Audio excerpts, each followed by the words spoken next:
I think we've made this relationship with God not about a relationship, but about meeting requirements.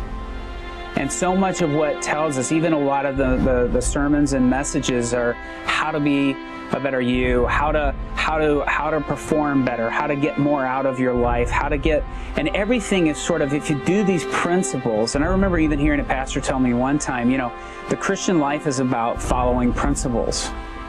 And I think back on that and I'm like, no. What happens in a love affair, in a relationship, is that in that relationship, I know the person, and I know what they like, and I know what they want, and I know what pleases them, and I do those things because it's motivated by the desire to get closer. And I think that's what we've missed, is we've gotten through the checklist, and we've gone through that if I do this, I do this, I do this, I do this, then I'm in. And I think the difference is that this is not about a circle that says I'm either in or out, but it's about, am I pursuing Christ? And the only way I can pursue Christ is to be pursuing and going after a relationship with Him, which is going to be motivated by love.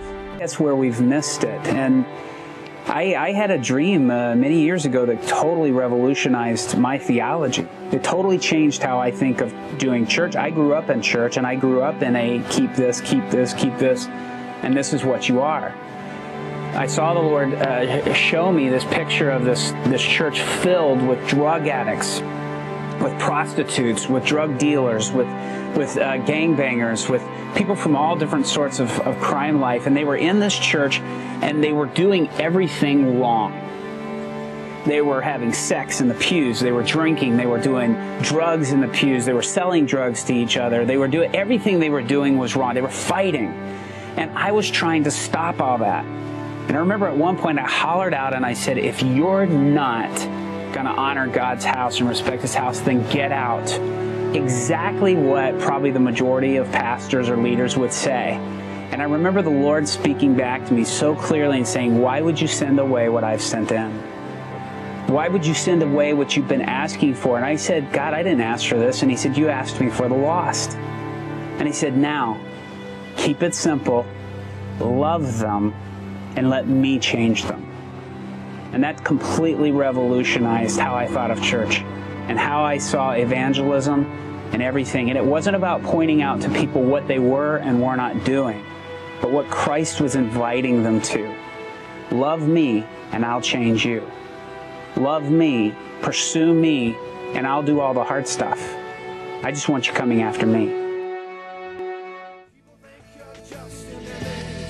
From a time so long ago, not the God that I believe in, who rearranged my world because of death and resurrection of your beloved Son, and the mystery of the cross and the power of His blood. You changed the things about me I could not change myself, and you love me in my sin. You're the God of all my help, and in my darkest hour, if we